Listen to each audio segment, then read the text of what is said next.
Good morning. Hope you're having a great week. It is Wednesday, October 2nd, 10:43 a.m. Central Daylight Time, local time here in Bismarck, North Dakota. I'm at a Stanmart or a Marlin's. I don't know what the name of this truck stop is. It's a mom and pop truck stop. It's not a major. And I just finished my 10-hour break. I'm waiting for my clock to be up. I've already done my pre-trip inspection. Ready to roll. Don't tell the DOT that I did my pre-trip while I was sitting here waiting for my 10-hour clock to be up. But I didn't have anything else to do while I was sitting here. So, what is going on? Well, I would normally do a video where I talk about what's going on in the world and what's going on with me, but there's something so big going on in the world that I'm probably going to end up rambling about one particular thing for 30 minutes to an hour. So how about I just, for people who want to know like what load I'm hauling and all that crap, how about I do a separate video for the normal stuff? So let's do this video about the dock worker strike, and then I'll try to do another video right after this one where I talk about the normal things of the load I'm hauling, what I've been doing, the amount of load the load pays, and all that stuff.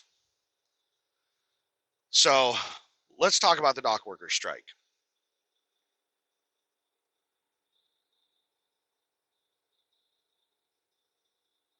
I'm trying to figure out where to even start talking about this. I was going to make a video on Monday. I actually tried to make a video on Monday, but it kept getting interrupted, and I ended up not finishing it and uploading it. Because I don't edit. So if something screws up while I'm making a video, I just turn it off and start all over. So I tried to make a video Monday giving my reasons as to why I did not think a dock worker strike would happen. The number one reason I didn't think it was going to happen is because I didn't think that union leadership was stupid enough to do it. The country is dealing with a natural disaster right now.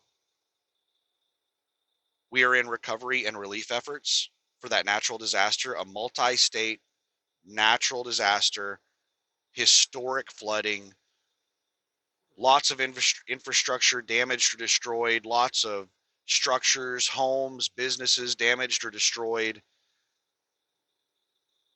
Also, a loss of life. Any human life lost is a tragedy. I don't know exactly how many died, but we're dealing with that. And that's mainly a supply chain issue, and the dock workers shut down the supply chain. I didn't think they were stupid enough to do that. That would be like the fire department going on strike while the town's on fire, or the police department going on strike while there's rioting in the city.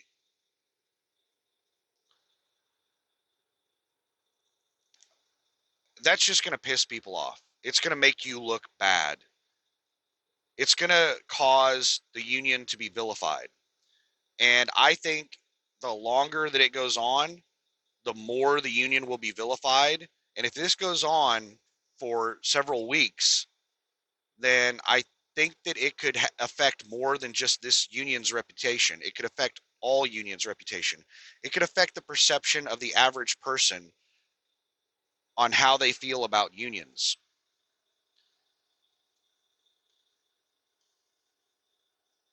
Union perception could become so bad so quickly that it could cause politicians to do something about it. The only thing politicians care about is retaining power. They will do whatever they need to do to retain power. So if public perception about unions becomes extremely negative, then politicians will become extremely negative against unions so that voters will side with them. So politicians could come out and pass some anti-union legislation, which is typically what politicians do to show that they're doing something about a problem. They pass some type of legislation against it. And that could be detrimental to all unions going forward. So I didn't think there was anybody dumb enough in a leadership position at the union to call the strike.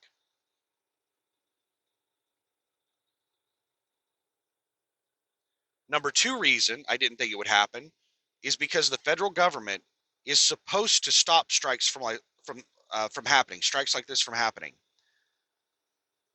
Strikes that would have a large impact on the country.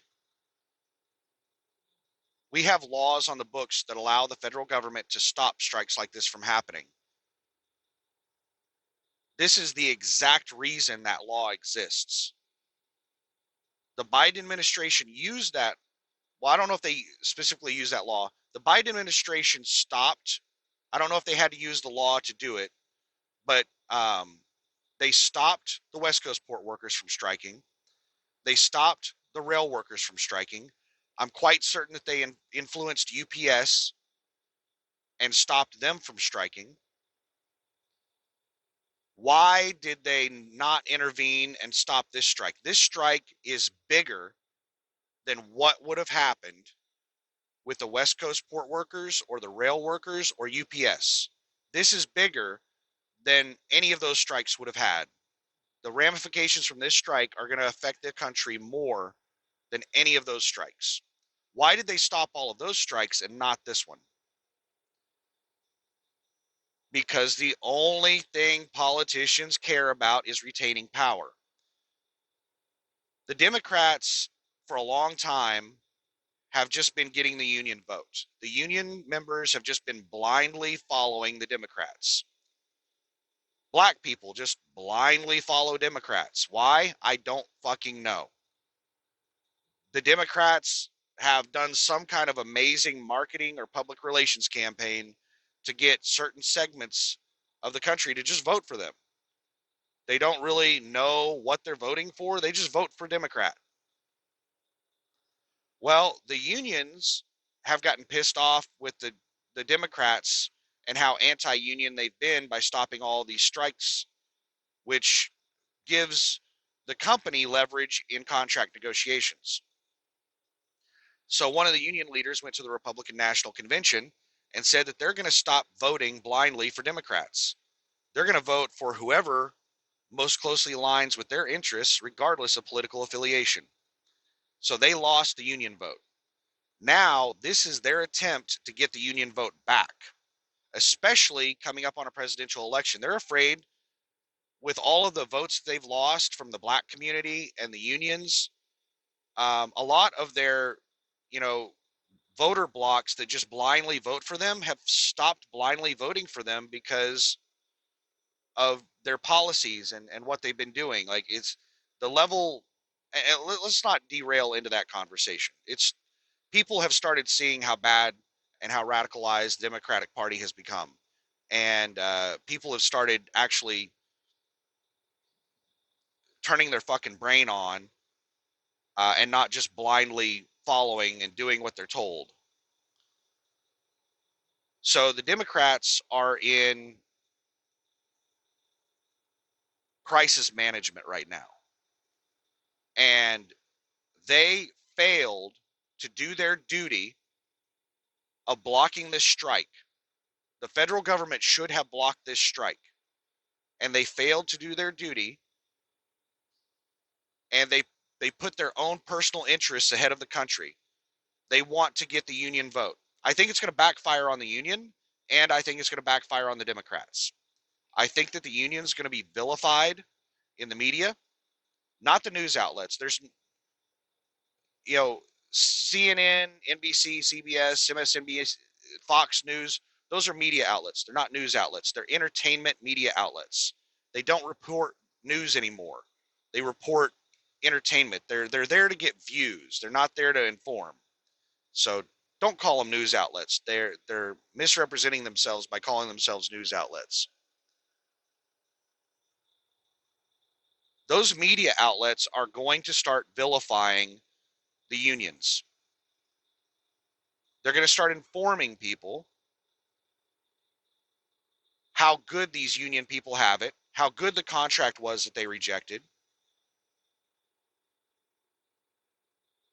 and the average person that's just barely above the poverty line, barely scraping by on in life, barely surviving, that can't get baby formula, can't get necessary medication, is going to get pissed off at these special little snowflakes that have it so good, that are putting them in financial ruin and risking their life over their own personal greed. And they're going to get pissed off at the politicians for allowing it to happen.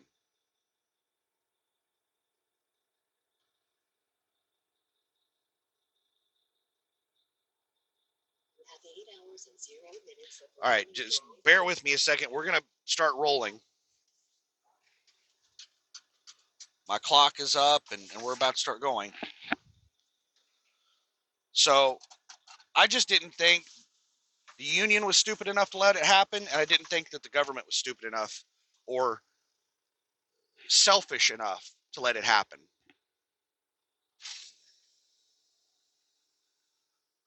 But I was wrong. The union leadership is dumber than I anticipated.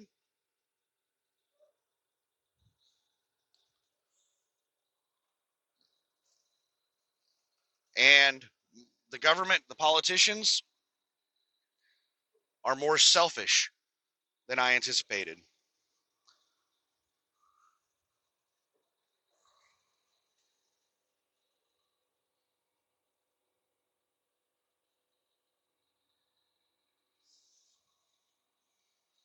So, what is going to happen with this dock worker strike? The numbers I've seen are approximately 50% of our imports and exports come in through these docks that are now shut down.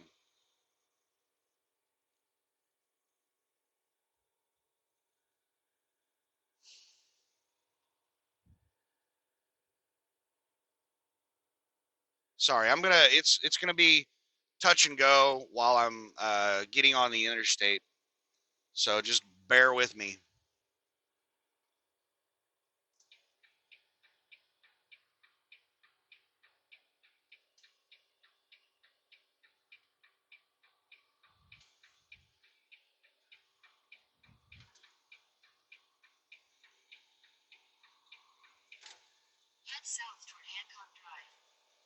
So it's going to be more than 50% imports and exports that are going to be affected because of globalization. And I'll explain more about that in a minute.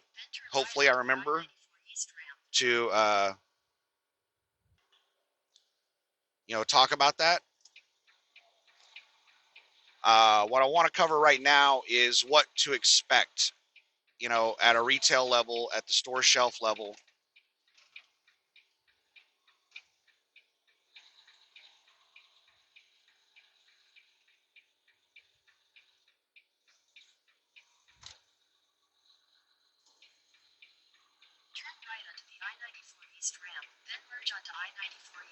Oh man. I don't know if I can make this turn without swinging really wide. Yeah, it looks like I can do it. They got a bunch of cones and shit up, but it looks like I got enough room.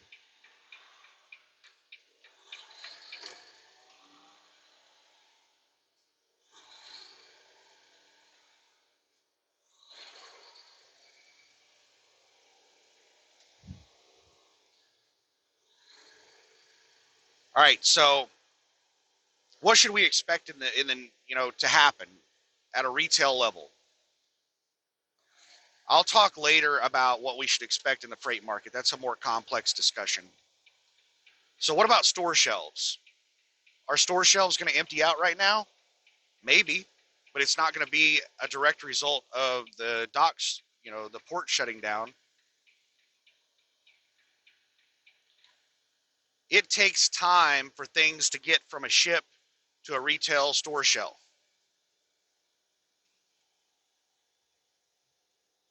at a minimum, an absolute minimum, it's going to take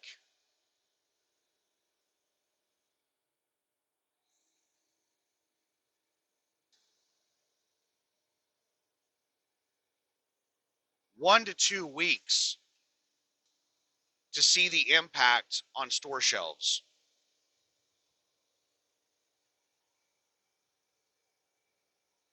An absolute minimum. There are some products that take months to get from a dock, from a port,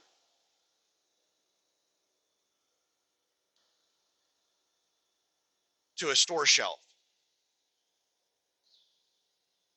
So, how in the world are we going to see store shelves empty out right now if the docks or the port shutting down is not going to affect the store shelves for at least 1 to 2 weeks? Two reasons. These are the same things that happened during the lockdown. These are the same reasons we had such supply chain issues during the lockdown. Well, these are two of the reasons. There are three reasons we had major supply chain issue. Well, four reasons. There are several reasons why we had major supply chain issues during the lockdowns. Two of them, the three main reasons. Let's go with the three main reasons of why we had supply chain issues during the lockdowns. Number one was panic buying. People were just buying shit they didn't need out because they were panicking. They were buying more stuff than they needed. Number two, Amazon resellers. People that deserve a special place in hell. They were going around to the stores and buying everything, taking it to their house, and then listing it on Amazon at like 10 times markup. Number three reason, the handouts, the government handouts, the um, unemployment benefits, where they were paying like an extra $600 a week to people on unemployment, which was more money than a lot of those people on unemployment had ever had in their life. They thought they were rich. And on top of that, they were giving stimulus checks. People that were near the poverty line thought they were rich. And they were going around buying TVs and used cars and lots of electronics, video games, consoles, just tons and tons of shit. That's the reason you couldn't find a TV for like a year after the lockdowns.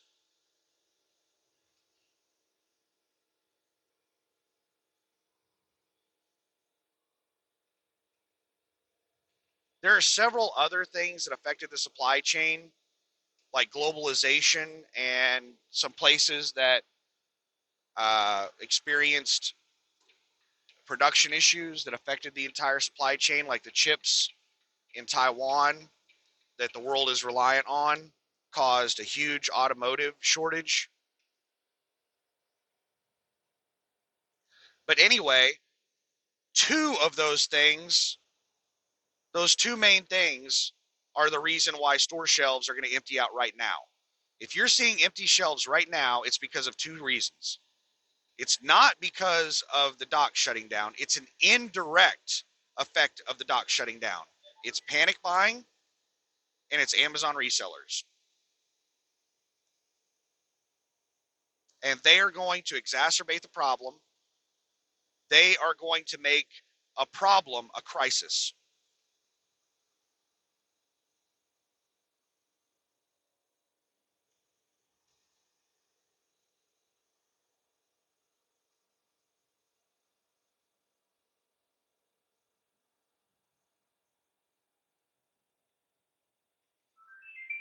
Got the bypass on a way station. Is there a way station up here? I don't normally get bypasses, so if I get a bypass, it's because the way station's closed. Landstar's CSA score sucks. When the freight market was at all-time highs, Landstar lowered their standards and they let people into the fleet that they normally wouldn't let into the fleet, and they tanked our CSA score. I was told in one of their orientation classes that they've been working to get rid of those people, and they've changed their qualification process to raise the standards back up.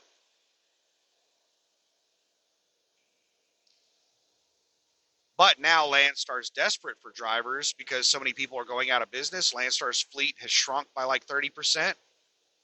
So who knows? Maybe they lowered their standards again.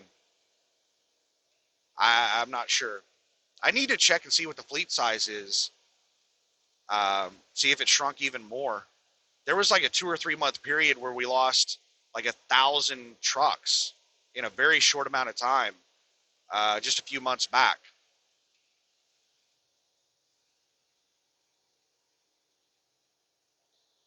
Anyway,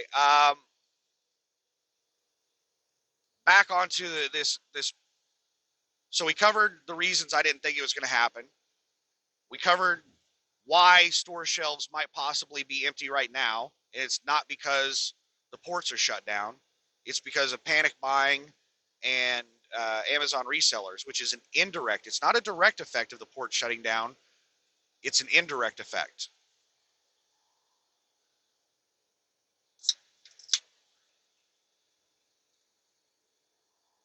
I'm gonna just a second here. I'm opening up my soda.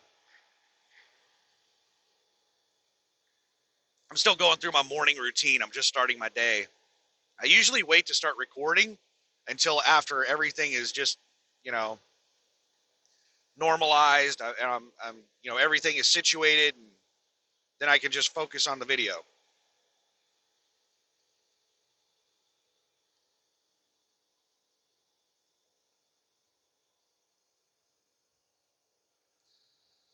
All right, so what's the next part of this to talk about?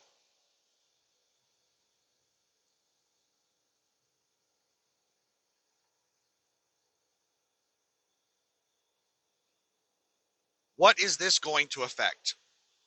We'll talk about the globalization aspect of this, which is very complex. It's a very complex subject to talk about. I mean, it's very simple, but it's also very complex. The basics of it are very simple, but the specifics are very complex. So,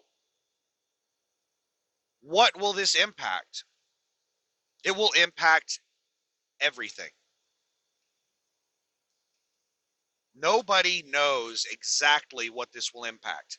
Anyone that one of these, if one of these media outlets brings on an expert and that expert tells you exactly what's going to happen, that expert is a dumbass. They don't know how ignorant they are. They have no idea how stupid they are. Any moron that's coming out and telling you exactly what's going to happen has no idea what they're talking about. They are too stupid to know how stupid they are. Why do I say that? Because we have not mapped the global supply chain. We have no idea what the full ramifications of global supply chain disruption will be. Let me give some fictitious example. Let's say that there's company A in Antarctica. There's a company in Antarctica that makes a tiny little piece of plastic, insignificant nothing.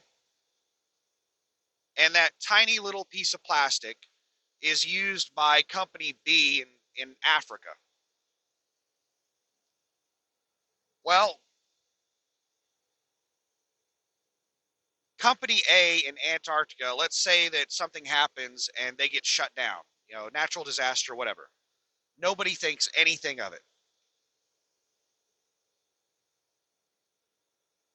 Well, company B in Africa is reliant on the product from company A in Antarctica.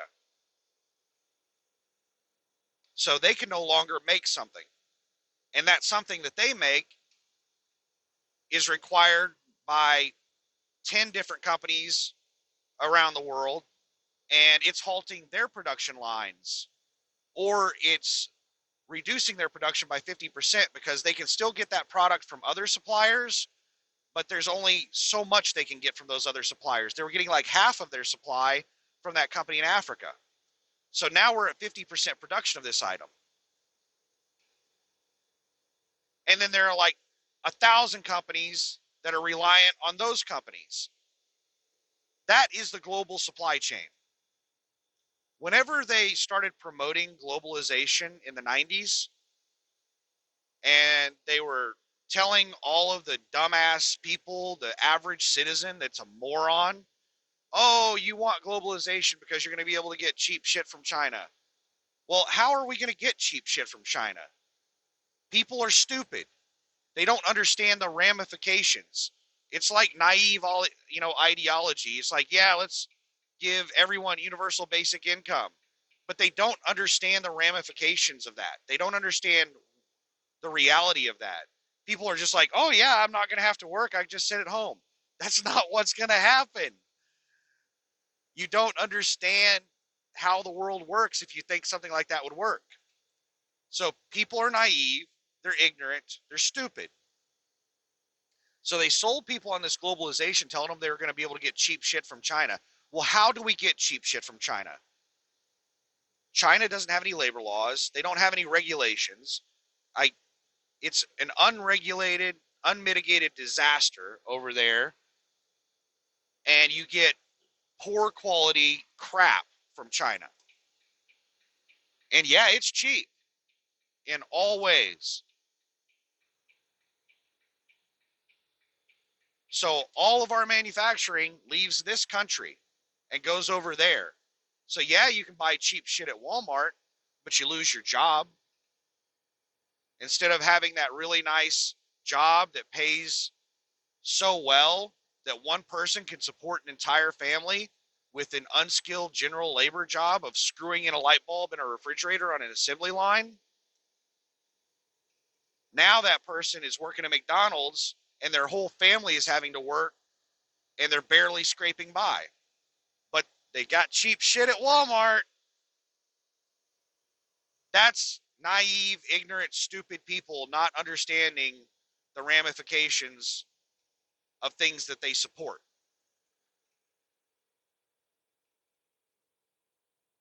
So, one of the things, aside from cheap shit at Walmart, that they promoted during their globalization efforts is they said that it would increase resiliency and redundancy. So, before globalization, it was very difficult to get stuff outside the country because of taxes on imports. It was just too damn expensive importing things. You needed to really buy it inside the country. So if we had an issue, a shortage of something, then it would get very expensive to import that. And they promoted that with globalization, that would get rid of that friction. And it would, improve resiliency and redundancy, and people would not even notice, shortages. If we had a shortage in one part of the world, then it would just be picked up by other parts of the world. Well, that is also naivety, ignorance, and stupidity about how things work. What happens if you create a global market? Businesses are going to be as efficient as possible. Shoppers, individuals are trying to be as efficient as possible, whether they know it or not. Do you just buy fuel wherever? No, you buy the cheapest fuel you can find. Yeah, if you don't really care about money, if you have so much money it doesn't matter, then maybe you don't even look at the price. You just go to whichever convenience store looks the coolest. But businesses typically try to be as efficient as possible. So if every business in the world can buy computer chips from anywhere in the world that they want, it doesn't really matter. Where are they going to buy them from? The cheapest place.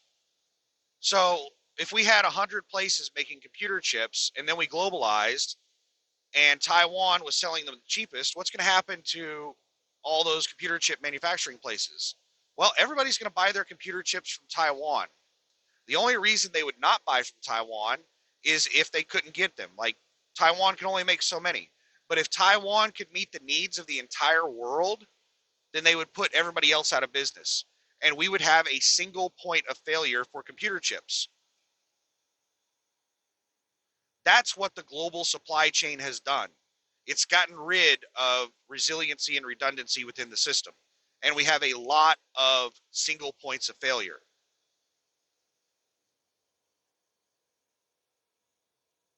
And I could go on and on and on and on explaining the global supply chain. The point I'm trying to make is that nobody knows the full impact of these ports shutting down. And this is one of the reasons that I cannot believe this was allowed to happen by the federal government. This was a massive failure on the part of our government to allow this strike to happen. This is a national security issue. This is the government intentionally allowed a, a countrywide disaster, an emergency, a crisis to happen.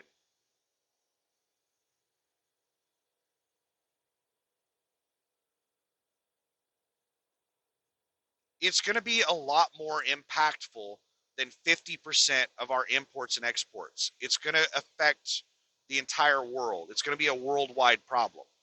It's going to affect the entire global supply chain. It's also going to cause, think about this. I mean, think as far as the complexity of the global supply chain, think about this. There are only so many container ships in the world. Think of how many container ships are loaded with cargo that needs to offload in the United States, and now they can't offload. Well, if they can't offload those containers, then they can't go pick up new containers and deliver them somewhere else. So this is putting a lot of container ships out of commission.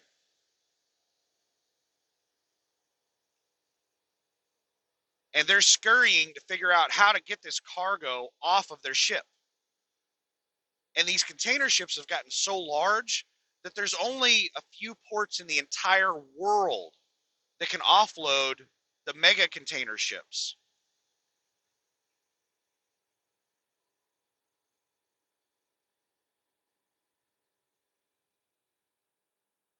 I don't know how many total container ships we have in the world, but this is going to like shut down a large number of the container ships, and it's going to clog up the entire system. It's going to disrupt the entire supply chain. That's just one of the tiny little things in this complex global supply chain that's going to be affected. The longer this goes on, the worse it's going to get. And there's going to be a lag effect. It takes a long time for things to get from a container ship to a retail shelf. So it's going to take a long time for the effect to trickle down. And whenever the dock worker strike ends, it's going to take a long time for everything to get back to normal. We're still dealing with the ramifications of the lockdowns. And in my opinion, this is going to be worse than the lockdowns. This is going to be a much bigger impact than the lockdowns. We're probably going to be feeling the ramifications of this for years, maybe even decades, depending on how long it lasts. I cannot believe the government allowed this to happen. This is an absolutely massive, massive failure of government.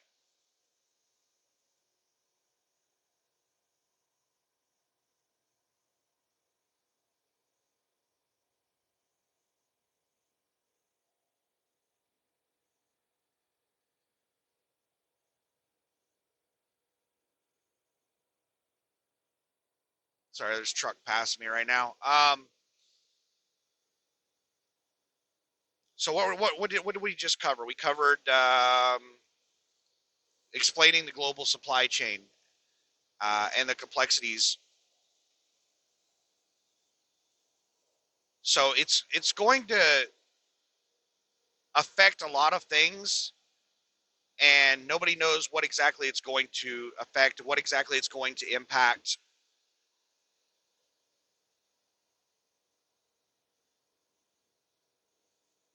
My expectation, and I've been wrong so far about how stupid and how selfish people are, so I could be wrong on this, but my expectation is once these idiots realize how big of a problem this is, they'll end the strike.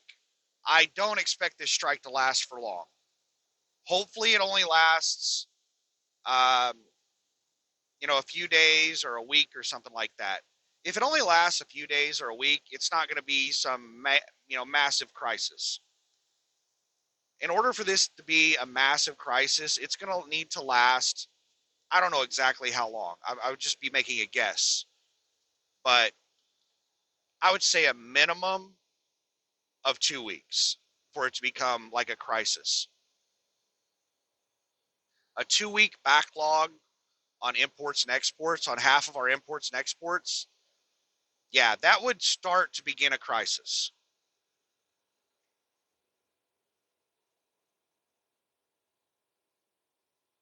But that's just a guess. I would have to do like a ton of research. And given how complex the global supply chain is, I don't even know if I could do enough research to give like an exact prediction. It's like what I said earlier.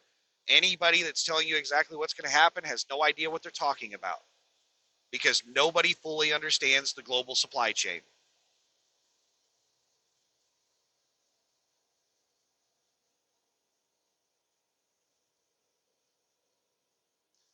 So, what about fuel prices? How is this going to impact fuel prices? I've seen news articles that, hey, oil doesn't come in from the docks. It's not going to affect fuel prices.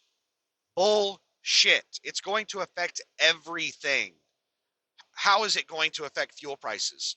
It's not going to directly affect fuel prices if fuel is not coming in on, container ships through these ports, but it is going to indirectly affect fuel prices.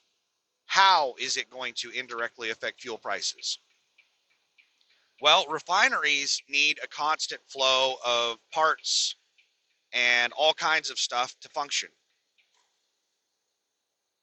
Trucking companies also are reliant on a constant flow of goods. Almost all businesses are reliant on a constant flow of goods to stay in business, to keep functioning.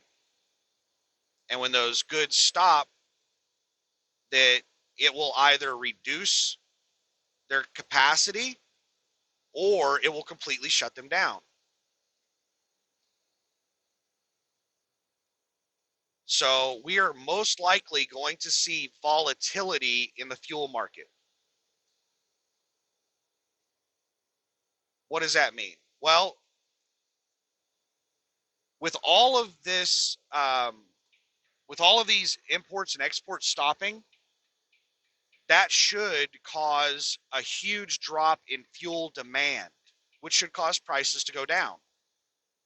There should be a lot less fuel consumed because a lot of the economy is going to be shutting down.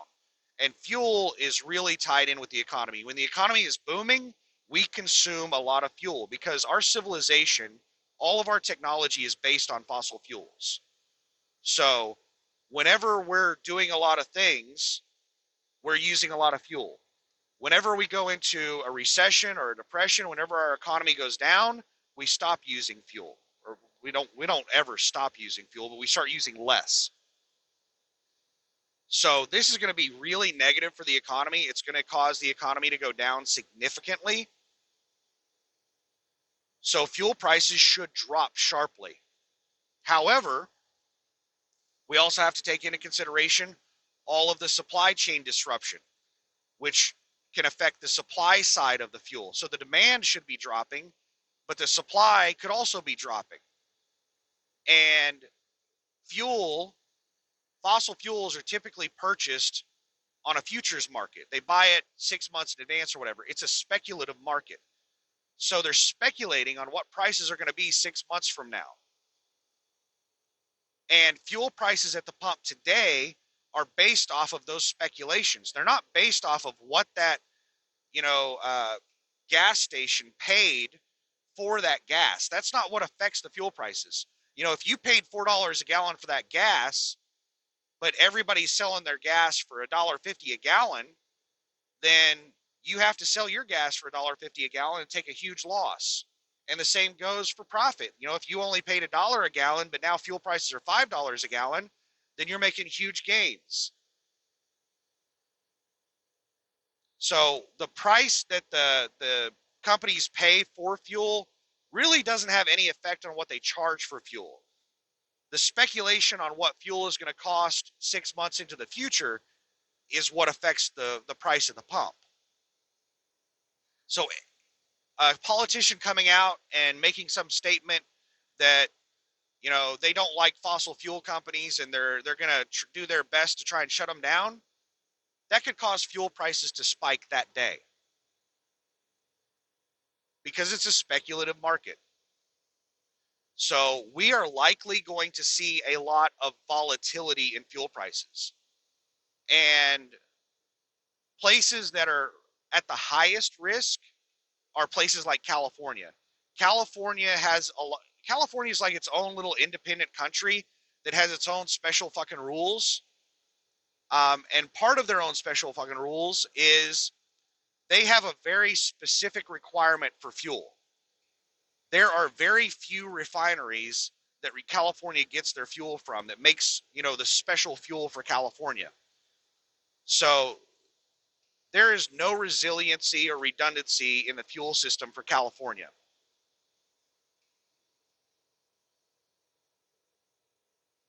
They are at highest risk for if something happens to the refinery that California gets their fuel from, they're screwed. They'll have to go and change laws and you know, have emergency panels and stuff like that to start allowing fuel that doesn't meet their legal requirements from other refineries. It'll be a nightmare in California. But we can see stuff like that. You know, there could be huge spikes in fuel prices regionally based off of supply chain disruption. You know, the companies that transport the fuel, maybe they're not able to move all the fuel for supply chain reasons. Maybe there's a refinery issue, whatever. I could talk about this all day long. The point I'm trying to make is that I don't know if fuel prices are going to go up or down. Most likely, there's going to be a lot of volatility. They're going to be going up and down, and we could see huge price differences around the country.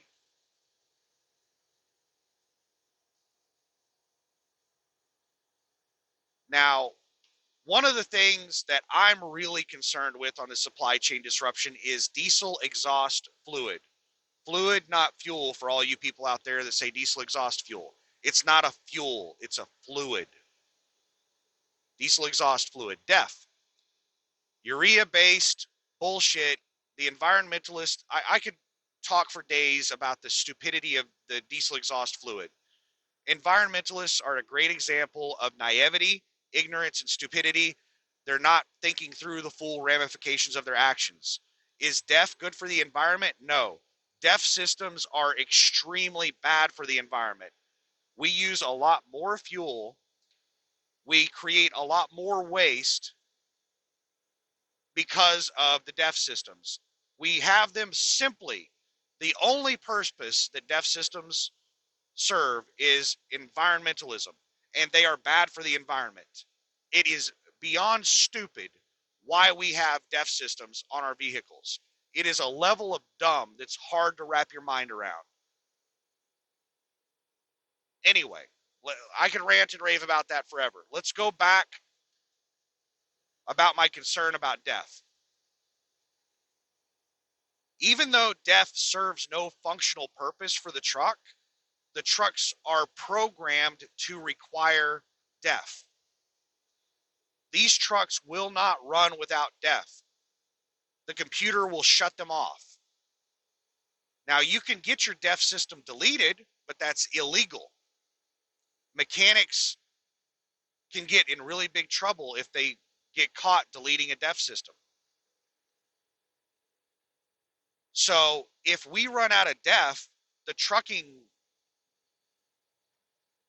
companies are just going to shut down. All the trucks are going to stop. Even if we have plenty of diesel, if we don't have DEF, all the trucks are going to stop. almost all the trucks are going to stop. There are some older trucks and there are some illegal trucks still, running that don't use DEF.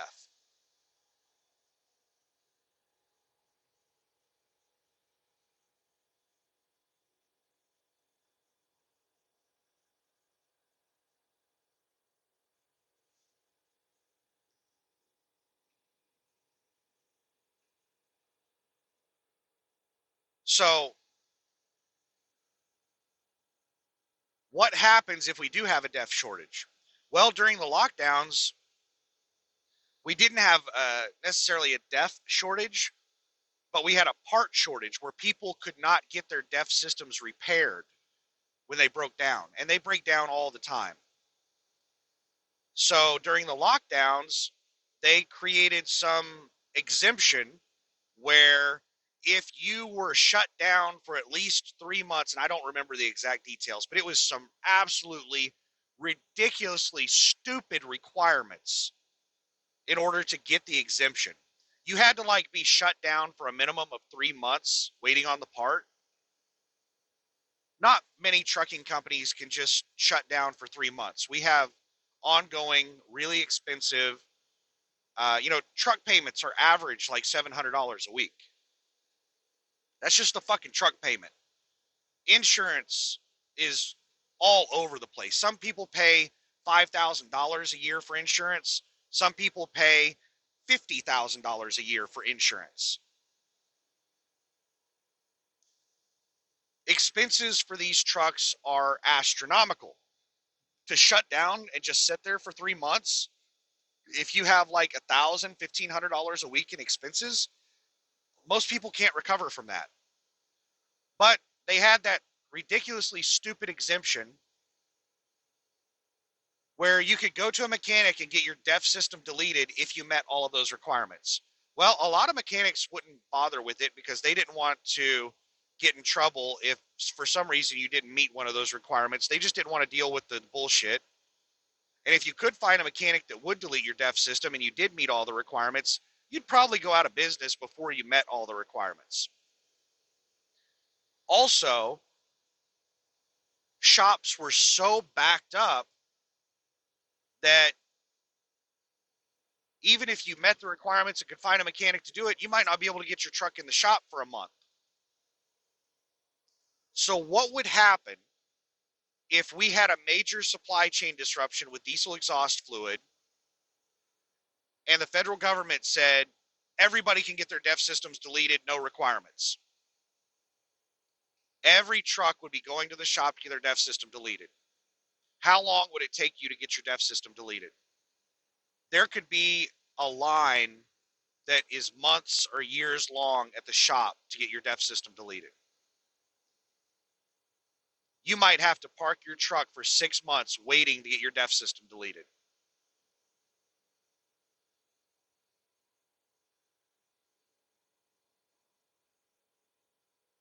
And a lot of these newer trucks get more and more computerized every year. And these dealers, these car manufacturers, these automotive manufacturers, they intentionally put things into the computer systems to make it to where you're forced to go to a dealer to get stuff done. So even if you can find a mechanic to delete the DEF system, if you're in one of the newer trucks, you might be forced to go through a dealer to get your DEF system deleted because there might need to be something changed in the computer to allow it. And regular mechanics don't have access to that. So everyone might be forced to go to dealers to get their DEF system deleted. And there's not nearly as much mechanic capacity at dealers as there is throughout all the rest of, the mechanics. So it would just cause the trucking industry to come to a halt if we ran out of DEF. Even if they allowed DEF deletes to happen, there's just not enough mechanics to delete all the DEF systems.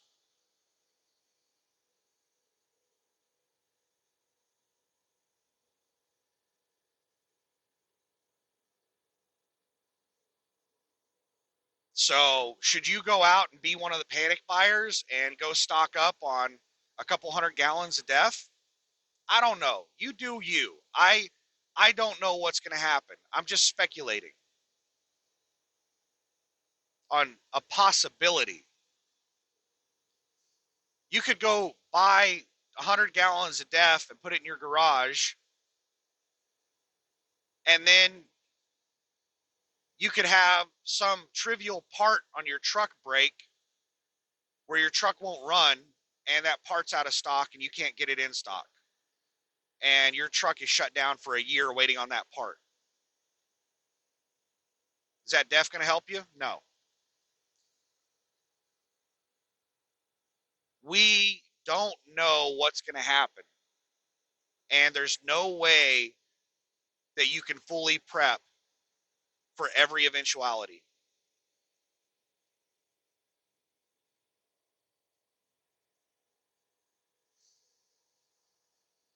So roll with the punches and do what you can to mitigate. What's my recommendation on what you should be doing right now? Should you run to the house? Like, should you get out and run your ass off right now? Or should you start heading to the house out of fear that you might get stuck out over the road? What should you be doing right now? I don't know. The only thing I'm fairly certain of is that we're going to be dealing with volatility. And my best advice that I can give in times of volatility is to seize opportunity. If you have an opportunity to make money, you need to take advantage of it. So if you've got a vacation coming up, if you're planning on taking a 2-week vacation throughout Thanksgiving, but there's some awesome loads on the board, I would delay that vacation. Right now is, I think it's more important that you take advantage of opportunity than take that vacation.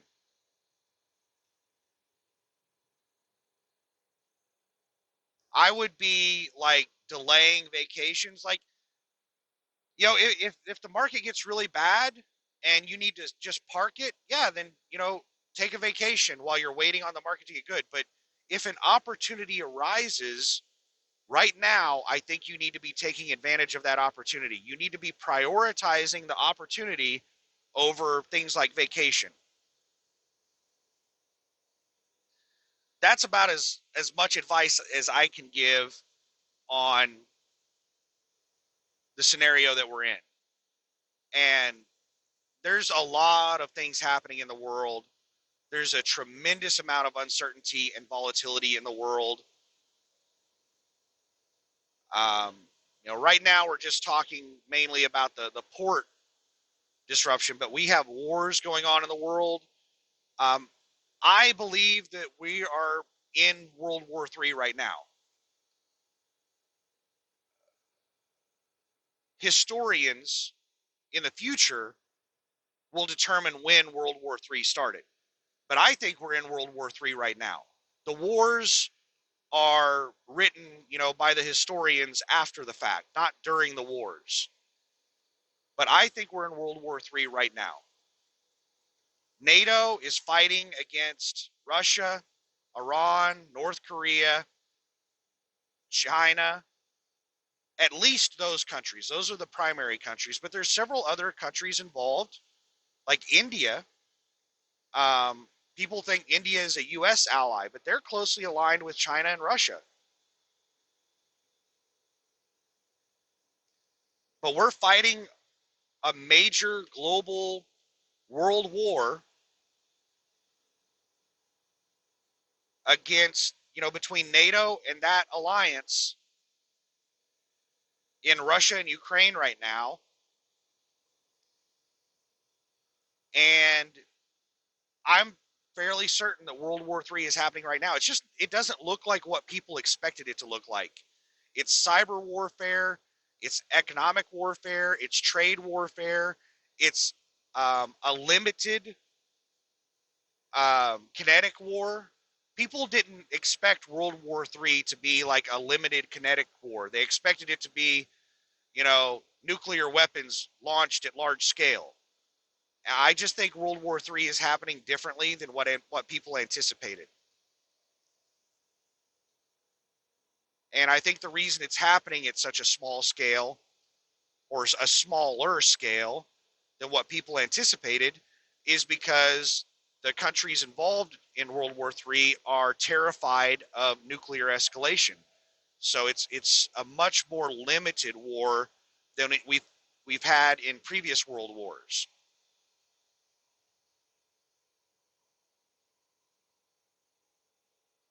But we have a lot of things going on in the world, and this dock worker strike is just the major issue of the moment. So we there's a tremendous amount of uncertainty and volatility, and seizing opportunity is probably the best course of action at the moment.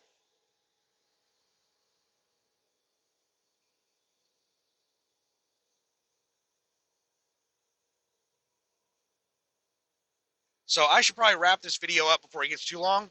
And I think I'm going to immediately start recording one of my normal videos, and we'll talk about what's going on with me, with the load that I'm hauling, and um, maybe we'll talk about what's going on in the Middle East and all kinds of other crap. So I'll go ahead and end this video and get it uploaded. So good luck out there. Bye.